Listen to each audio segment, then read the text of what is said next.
வணக்கம், welcome to அழகி channel. வாங்க, இன்றைக்கி நம்ம வீட்டில் என்ன ஸ்பெஷல்னு பார்க்கலாம். இன்றைக்கி ஆடி மாதம் 2வது வெள்ளிக்கிழமை. போன வாரம் வெள்ளிக்கிழமை வந்து நம்ம ஃபஸ்ட்டு வாரம் வந்து சக்கரை பொங்கல் வச்சோம். இந்த வாரம் வந்து லெமன் ரைஸ், எலுமிச்சம்பழம் சாப்பாடு செஞ்சுருக்கோம். ஏன்னா எலுமிச்சம்பழம் நம்ம வீட்லேயே இருக்குல்ல, அதனால் எலுமிச்சம்பழம் சாப்பாடு தாளிச்சாச்சு.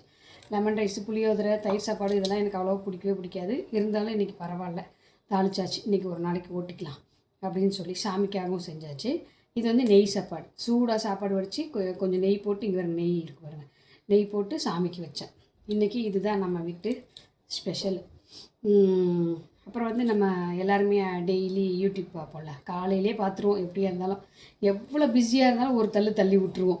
இது தானேங்க இப்போ எல்லா வீட்லேயும் நடக்குது. ஆமாம் தானே? எவ்வளோ பிஸியாக இருந்தாலும் சரி, யூடியூப் எடுத்து வாட்ஸ்அப் போய் அப்புறம் யூடியூப் போய் டக்குன்னு ஒரு தள்ளி விட்டுருவோம். அந்த மாதிரி தள்ளும்போது 2-3 நாளைக்கு முன்னாடி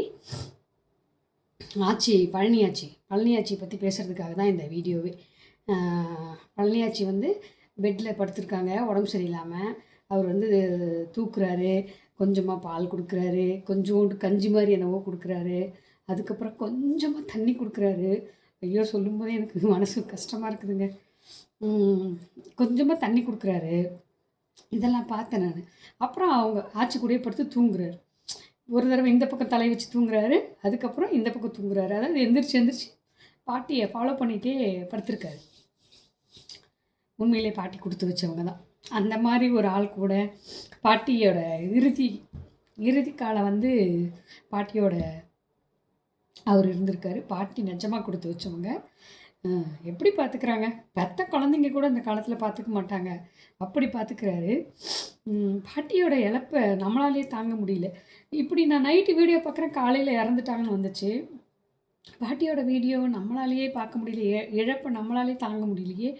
அவங்க பார்த்துக்கிறாங்கல்ல, அந்த அந்த அக்கா கூட இருந்து, ஆச்சி குளிக்க வாங்க அப்படிம்பாங்க, ஆச்சி சாப்பிடுங்க அப்படிம்பாங்க, எக்ஸசைஸ் பண்ணுங்கள், சண்டை போட்டுக்காதீங்க. அவங்களுக்கெல்லாம் எவ்வளோ கஷ்டமாக இருக்கும் நினச்சி பாருங்கள். அப்பா, ரொம்ப ரொம்ப கஷ்டங்க. பாட்டி வந்து அந்த பென்ஷன், முதியோர் பென்ஷன் வாங்கி யாருக்காவது இல்லாதவங்களுக்கு சாப்பாடு வாங்கி கொடுங்க அப்படின்னு சொல்கிறாங்க. ஏன் உங்களுக்கு வேண்டாமான்னா, எனக்கு வேண்டாம், எனக்கு நீங்கள் இருக்கீங்கன்னு சொல்கிறாங்க. இதெல்லாம் எவ்வளோ பெரிய விஷயம் பாருங்கள். பாட்டியை நினைக்கும்போது, எனக்கு ஆட்சி நினைக்கும்போது ரொம்ப ரொம்ப கவலையாக இருக்குங்க, ரொம்ப கஷ்டமாக இருக்குது. அந்த அடுத்த நாள் ஃபஸ்ட் நாள் பெட்டில் இருக்கிறத பார்த்தேன், அடுத்த நாள் வந்து இறந்துட்டாங்கன்னு போடுறத பார்த்த உடனே காலையில் நானாகிறதுக்கு மத்தியானத்துக்கு மேலே ஆயிடுச்சு. பாட்டியே அப்படியே டிஸ்டர்பன்ஸ் இருந்துக்கிட்டே இருந்துச்சு எனக்கு. பாட்டி இறந்துட்டாங்கன்னே ஒரு மாதிரி மனசு கஷ்டமாகவே இருந்துச்சு. நம்மளுக்கே இப்படி இருக்குது, பக்கத்துலேயே இருந்து பார்த்துக்கிறவங்களுக்குலாம் எப்படி இருக்கும்? இன்னும் பக்கத்தில் காளிமா பாட்டி இன்னும் இருக்கிறவங்களுக்குலாம் எவ்வளோ கஷ்டமாக இருக்கும்.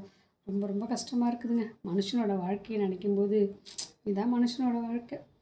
ஆனாலும் எத்தனை கொரோனா வந்தாலும் யாருமே அந்த நிஜத்துக்கு வரவே மாட்டுறாங்க. அதுதான் உண்மை. என்ன சொல்கிறதுனே தெரியலிங்க. பாட்டியோட ஆன்மா வந்து சாந்தி அடையணும், அதுதான். பழனி ஆச்சியோட ஆன்மா வந்து சாந்தி அடையணும் தான் நான் இந்த வீடியோ போடுறேன். பாய்ங்க, அடுத்த வீடியோவில் சந்திக்கலாம்.